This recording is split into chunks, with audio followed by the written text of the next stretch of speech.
Bismillahirrahmanirrahim. Elhamdülillah ve salatu ve selamu ala Resulillah ve ba'd. Menhecus salikin kitabın okunandan arulantavuz. Ve men fatethu salatun vecebe aleyhi qadauha fevran murattiben. Aftar rahimahullah vaqtqa baylanıştı dağı bir manilü masileni bayandap jatat. Biz buğa çeyinki sabaqtarımızda ar bir namazdın kirүү чыгуу вакыттарын баяндап өттүк. Ошол намазды өз убактында окуй албаган киши намазды вакыты чыгып кеткенден кийин дагы окуйбу?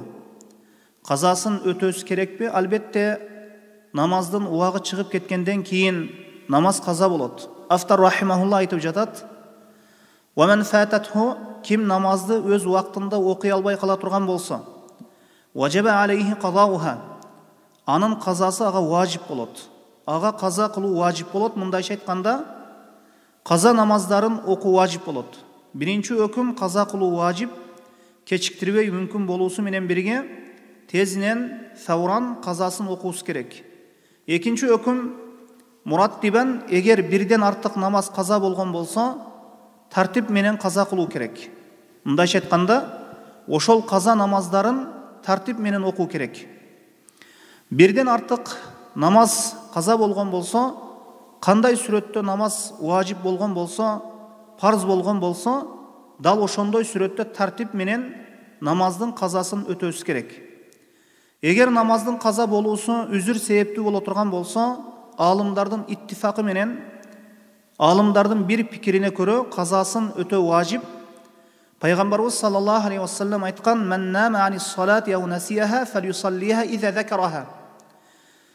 Кимде ким намаздан уктап кала турган болсо, же эсинен чыгарып койсо, эстеген убакытта намазды окуп койсун дейт. Демек, үзүр себептүү эсинен чыгарып койгон себеп же унутуп калуу себеп каза болсо намаз, анын казасын окууда алымдар бир пикирге келишкен. Анын казасын өтөп коюуда алымдар бир пикирге келишкен. Анткени бул тууралуу хадис келген себеп. Бирок үзүрсүз кечиктирген киши намазды эч бир үзүрсүз намазды өз убактынан кечиктирген киши казасын өтөйбү же өтөбөйбү?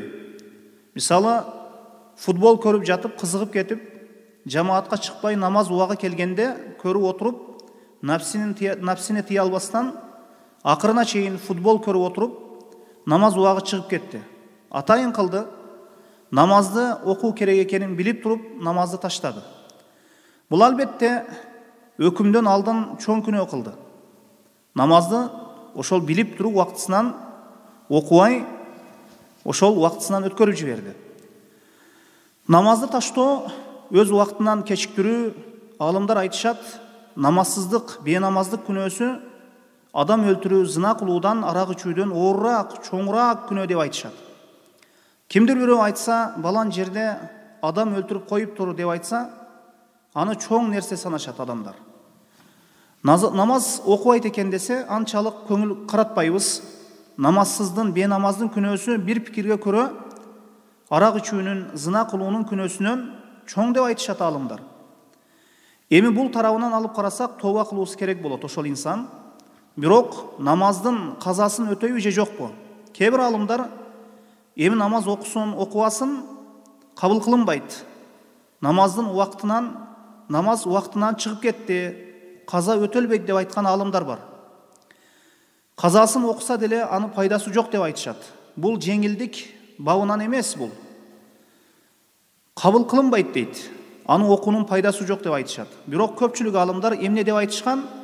4 мазхаб алымдары намаз өз убактысынан чыгып кетип калса, каза болуп калса, анын казасын окуу важип деп айтышат. Ал эми башка бир алымдар эмне деп айтышат? Үзүрлүү киши үчүн намаз окулуусу керек. Ким намазга уктап калса, же эсинен чыгып калса, эсине келгенде окусун деп айтылды хадисте. Эми атайлап намазды өз убактынан чыгарган адамга үзүр жок. Ал үчүн намаздын казасын окуп коюуга далил да келген эмес дешет.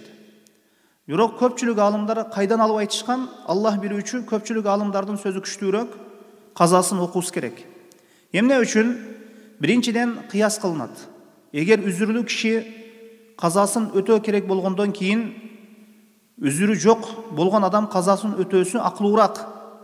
Қазасын өтөөгө акылуураак. Экинчиден, жалпы болса да далил бар. Жеке хас далил болбоса да, ал далил ошол келген мына хадисте Аллахтын карзын өтөгүнө, Аллахтын карзын өтөө пенделердин акысынан акылуураак. Фадайнуллахи хакку ан юқда. Аллахтын карзыны өтөлүүсү пенденин карзынын өтөлүүсүнөн акылуураак дейилет. Бул намаз мойнунда карз. Ошол карзды өтөө керек.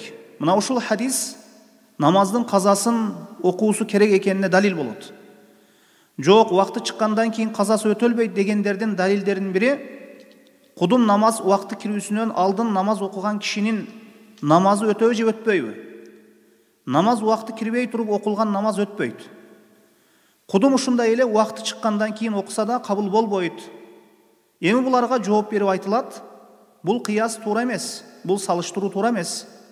Анткени намаз убагы кирбей туруп окулган намаздын кабыл болбоо себебинин негизи намаз убагы кирген жок.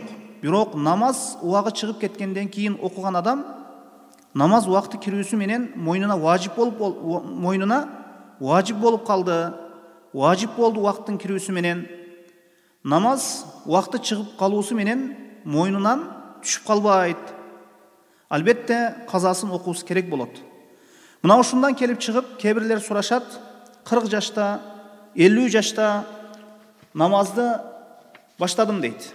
Ушул убакка чейин окулбаган намаздардын казасын окуум керекпи? Деп сурап калышат. Көпчүлүк ушундай дешет. Жумхур алымдарга көрө каза өтөлүүсү керек. Мусулманмын деп аталгандан кийин жумхур алымдардын мазхабына көрө, жумхур алымдар мазхабын карманган болсо, албетте окуусу керек болот. Балагат жашынан баштап качан намаз баштаган болсо, ошондон бери эми балагат жашынан баштап намаз ошол баштала турган болсо, ошондон бери окубаган намаздарын казасын окулуусу керек болот. Кээ-бирлер окулбайт, кээ-бир алымдар окулбайт дешет, нафилдерди көбөйтүп кое берет дешет. Жок, албетте ошол намаздардын казасы окулуусу керек. Эгер жумхур алымдардын мазхабына көрө боло турган болсо, эгер фауран мураттибан деп айтты автор рахимахулла, казаны кечиктирип болбойт деп айтып жатат. Уйкудан турдуңуз, мисалы, күн чыгып кетиптир, намаз каза болуптур деп улантпайсыз. Уйкуну улантпайсыз. Пешинге жакын окуп аламын деп айтпайсыз. Балким качан болсо да ойгонсоңуз, ошол замат же качан эсиңизге келсе окуңуз керек болот. Кечиктирип болбойт деп айтып жатат автор рахимахулла. Эми тартип менен окулат дейт. Мисалы, бир киши бир үзүр менен пешин менен асырды окуй албай калган болсо, албетте казасын өтөп жаткан кезде биринчи пешинди окуп, анан асырды окуйт. Алгач асыр окуп, кийин пешин окуса, бул дурус эмес. فإن نسي الترتيب أو جهله أو خاف فوت الصلاة سقط الترتيب بينها وبين الحاضرة. Эми кээде тартиптин важиптиги сакыт болот, качан биринчи үзүр эгер унутуп койгон болсо, мисалы пешин намазы каза болду. Каза болгон ойдо жок. Асыр намазын окуп болгондон кийин пешин окуусу эсине келип калды. Анда пешинди өзүн окуп коет гана. Кайрадан окуу деп айтпайбыз. Анткени эстен чыгып калды. Тартип эстен чыгып калды. Бирок алымдар мына ушул орунда айтышат, асыр намазды толук окуган болуусу керек. Асыр намазды толук окуган болуусу керек. Салам берип болгондон кийин эсине келип калса, ал эми асыр намазын окуп жаткан кезде эсине келип калса, пешин намазын окубагандыгы эсине келип калды. Азыркы намазды нафилге айландырып, ошол асыр намазын нафилге айландырып, нафил кылып түгөтүп бүтүрүп, пешинди окуп кийин асырды окуйт. Ал эми асыр окуп болгондон кийин, салам берип болгондон кийин эсине келсе, анда тартип сакыт болот. Тартип сакыт болот да, пешинди өзүн асырдан кийин окуп алат гана. Тартип сакыт болот. Ау жахилаху, же кээде өкүмдү билбеши мүмкүн. Тартип важип экенин билбей биринчи асыр окуп, кийин пешин окуп койду. Бул да үзүр саналат. Эми өкүмдү билет, бирок кайсы намаздын алдын кийиндигин билбейт. Мисалы, 2 күн бир намаздан каза кылган, birinchi kuni peshin namozi, ikkinchi kuni asr namozi. Peshin birinchi kuni ele, je asr birinchi kuni qaza bo'lganini ajratib bile albay жатат. Peshin birinchi kuni ele, je asr birinchi kuni qaza bo'lganini ajratib bile albay жатат. Iki kunde birden namaz qaza qilgan. Biri peshin, biri asr namazı. Biroq birinchi qaza qilgan namozi peshin bile je asr bile tartib vacipligin bilet. Biroq esden chiqdi. Бұл киши bir peshin, bir asr o'qib qo'yadi. Antikeni avvalды bilbey qaldı. Qaysi birin aldın kiyindigin bilbey qaldı. Aw khafa fawt as-salati. Azırqı namazdı o vaqti chiqib ketib qalusidan qo'rqsa. Misali, asr namazının aqırqı vaqtında turdu. Peshin namazını o'qibay uxtagan adam peshinni o'z vaqtında o'qigan jo'q. Emi asr namazı chiqqani az qaldı. Uyqudan uyg'onsa asr namazı chiqqani az qaldı. Peshinda da o'qigan jo'q. Hazır emi tartibga ko'ngil buramın deb peshinni o'qib keyin asrda o'qiyman dese, asr namazı da chiqib ketib qoladi. Anda asr namazını o'qib alsın, keyin peshin namazını o'qiydi, asr vaqti dağı chiqib ketib qalbosu uchun. Anda asr namazını o'qib alsın, keyin peshin namazını o'qiydi. Asr vaqti dağı chiqib ketib qalbosu uchun, demek, mına uşul 3 orunda tartib saqit bo'ladi. Esden çıqaru sebep, bilbeslik sebep, jahildik, ilimsizlik sebep, je azır bolup turgan namazın vaqti oşol öz vaqtında oşol je azır bolup turgan namazın vaqti çıqıp ketip qalu korkunuçu bolsa, tartib saqit bo'ladi, oyundan düşöt. Aftar rahimahullah vaqt şartın bayanda bolgondan keyin namazın 4-cü şartın bayandauga kirişti. Wa min shurutiha satrul awra bi thawbin mubahin la yasiful bashara. Namazın şartlarının biri avratты жабуу. Мындайча айтканда, уяттуу жерин жабуу. Аврат эмне менен бекитилет? Ушундай bir kiyim менен кийим мубах болуусу керек. Арам болбогон кийим болуусу керек. Арамдан максат бирөөдөн тартып алган кийим болбосу керек. Урдап алынган же тартып алынган кийим болбосу керек. Мындай кийим менен авраттын жаптуу болуп саналбайт. Авратты беките турган кийимдин экинчи шарты ла ясифул башара. Терини көрсөтпөй турган даражада калың болуусу керек. Ал эми теринин түсүн көрсөтүп турган даражада жука боло турган болсо, же авратын бекитпей турган даражада жука боло турган болсо кийим, бул эми сатыр аврат кылыптыр дейилбейт. Уяттуу жерин жааптыр дейилбейт. Misali bir kişi namaz okudu. Üstünün marlini, mındayча айтканда, marli сыяктуу же marlini bir qatar gana urup kiyip okudu. Juka material menен орунуп алса, ал көрүнүп турат, авратты бекитпейт. Демек бул сатыр аврат кылган болбойт. Албетте терин тосо турган, денени тосо турган даражада, көрүнбөй турган даражада болуусу керек. Пайгамбарыбыз саллаллаху алейхи ва саллям хадисинде эки түрдөгү тозок eli бар, аларды көрө элекмин. Алардан бирөөсү ошол хадисте айтылгандай, унисаун касиятун арият. Ушундай бир аялдар бар, алар кийим кийген, бирок жылаңач деп айтты. Кийими бар, жок эмес. Анда эмне жылаңач деп айтты? Кийими жукалыгынан, авратты тоспой турган болгон үчүн жылаңач деп эсептеди. Аны кийими жок деп эсептеди, ошол айтылган хадиске ылайык. Кийими жука болгондугу себеп, аны кийими жок деп эсептелди, хадиске ылайык. Алымдар айтышат, албетте сатыр аврат боло турган кийим жука болбосу керек. Авратты бекитпей турган даражада болбосу керек. Эми авратты бекитүү шарт экен, авраттын өлчөмү канча? Кишинин кайсыл жери аврат саналат? Ушундай суроо туулат. Ошондуктан авратты баяндап айтып жатат. Wal awratu thalathatu anwa'in. Аврат 3 түргө бөлүнөт. Mughallaza wa hiya awratul mar'atul hurra al-baligha. Qopol болгон, оор болгон аврат. Qopol оор болгон аврат бул балагат жашына жеткен хур, азат аял кишинин авраты. Хур, азат балагат жашына жеткен аялдын денесинин канча өлчөмү аврат саналат. Fajami'u badaniha awra fi as-sala illa wajhaha. Бүткүл денеси аврат саналат. Жүзүнөн бөлөк. Аял киши жүзүн ачып намаз окуусу мүмкүн. калган денеси жабык болуусу керек деп айтып жатат.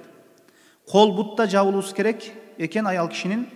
Эми бул кол бут маселеси талаш маселе. Кээ бир алымдар аял кишинин колунун алаканы кафти ачык окулса, намаз же буту ашыктан ылдый окулса, ашыктан ылдый ачык абалда окулса буту намазы намаз боло берет деп айтышкан. Намазда бул орундар авратка кирбейт деп айтышкан. Бул айтылып жаткан өкүм намаздагы аврат. Ал эми сырттагы аврат, назар бабына байланыштуу аврат бул башка аврат. Намаздан сырткары аврат бул башка аврат. Намаздагы аврат жүзү ачык окуусу мүмкүн, аврат саналбайт. Эми бул өзү жеке болсо, махрамдардын алдында болсо, бирок жат эркектердин алдында болсо же жамаатта боло турган болсо, анда жүздү жабуу керек дешет. Бирок намаздагы аврат жүз, ошол намаздагы аврат жүз аврат саналбайт. Намазда жүз аврат саналбайт. Кол бут маселеси боюнча алымдар ортосунда талаш бар. Шейхул Ислам рахимахулла ихтияр кылган сөз жана Ханафи мазхаб алымдары ихтияр кылган. Ханафи мазхабда мына ушуну ихтияр кылган. Бут менен ошол каф, ошол кол, алакан кирбейт.